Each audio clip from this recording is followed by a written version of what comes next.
Oh, okay. So thank you so much for that. My name is Valentine Mugun. I'm campus student. I'm actually in my final year in campus. Um, I'm the founder of an organization known as the Barrier Breakers. This organization, based on its name, this an organization that aims at breaking barriers. What are these barriers that we're trying to break?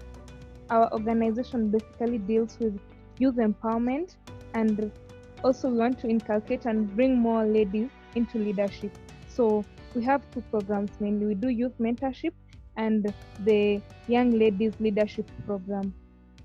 How do we do this young ladies leadership program? We basically train student leaders in high school, and after being done with training them, we also make sure that we follow up so that we can know how their progress has been and whether they have been leaders later in life. So I think this year we trained some, I think three schools that they comprise of, I think, 60, between 60 to 70 student leaders each.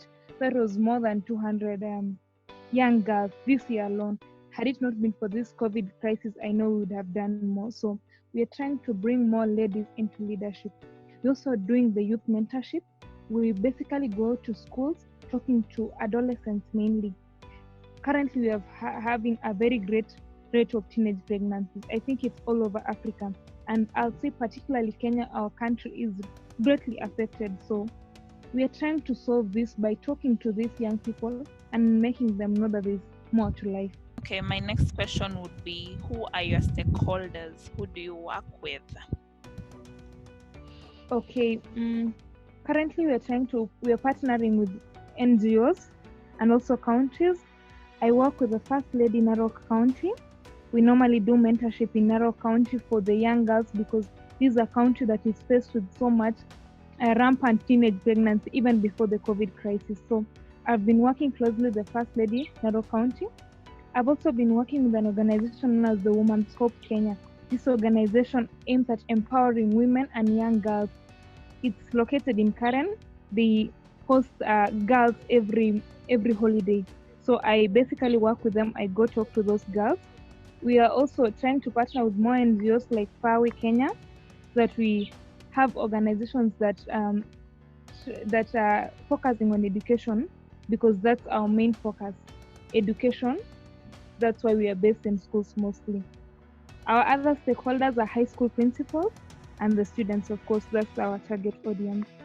So how are you able to tell that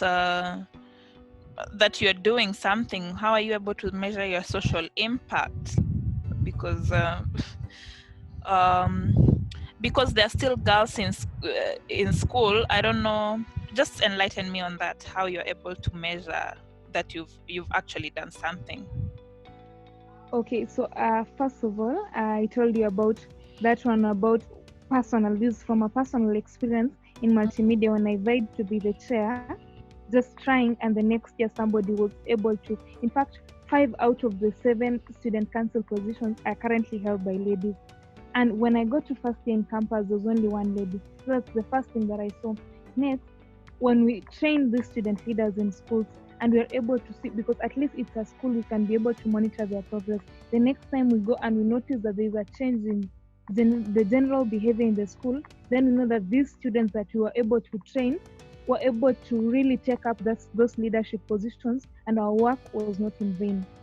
About the mentorship, when we talk to these girls and the rate of teenage pregnancies in a particular school reduces drastically, then we know for sure at least our work is seen.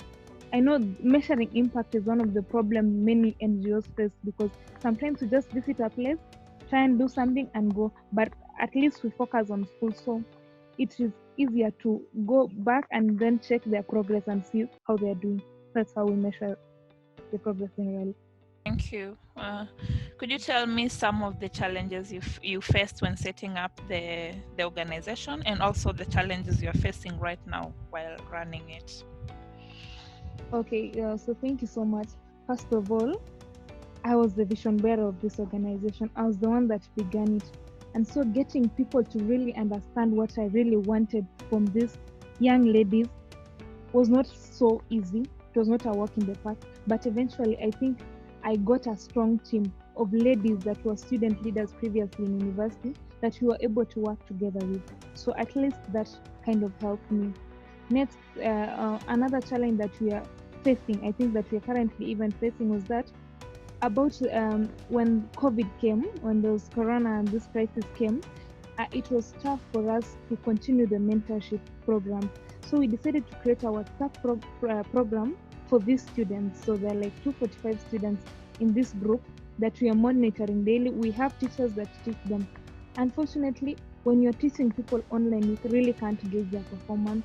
Some might get online to just use their phones. Some might get online and begin getting distracted.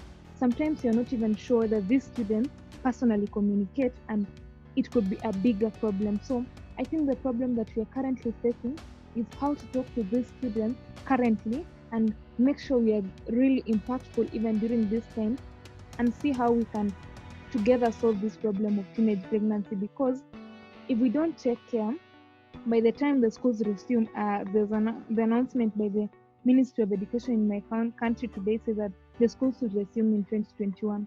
So by the time we get there, I'm really afraid, and that's the challenge that we're really facing right now, that the gender inequality is going to really be greater right now. The balance, the gap between the boy child and the girl child is really going to be great because of the current problems that we are seeing currently. So I see that's the major challenge that we are facing right now. Is the internet access one of the problem, or? Okay, so at first, I can say it was tough for those students who are not able to access the internet for them to get to this WhatsApp group. But currently, I think it's even better when these students really don't have the internet, because what have we now observed? These students are now using the phones, and it's allowed. You see, the parents really don't monitor their phones because they think these students are learning using their phones. Unfortunately, even from the student participation, I think these past 2 weeks, if you notice, so very, very few students are engaged on this platform in the class. They could be online, but they are not learning in class, or they just get to the group, just answer one question and leave. So I think the internet, which was supposed to be really good for them and help them learn, is now spoiling them. That's the problem. Yeah. And you see, they're young, so controlling them should really be something important that you should be trying to do right now. So yeah, that's the problem. Great. Okay, thank you so much. You're doing a great job, and you keep doing what you're doing. It's the youth of today who are leaders of tomorrow. So whatever you're doing, don't give up. However tough it gets, just keep going. So that's it from me. But I'd like you to advise the young people who are looking to become youth leaders, social entrepreneurs, activists, or things like those. Just give them a word of advice as we close this session. Okay, thank you so much. It's been an amazing session. I look forward to such and many more. One thing I'd like to tell the young leaders and the young activists is that it's not an easy journey. You'll give up along the way. You'll question yourself. But as long as your vision is clear and what you want is delivered, just keep going. It doesn't matter how much you're going to feel down, you're going to feel discouraged, but just keep holding on to your dream.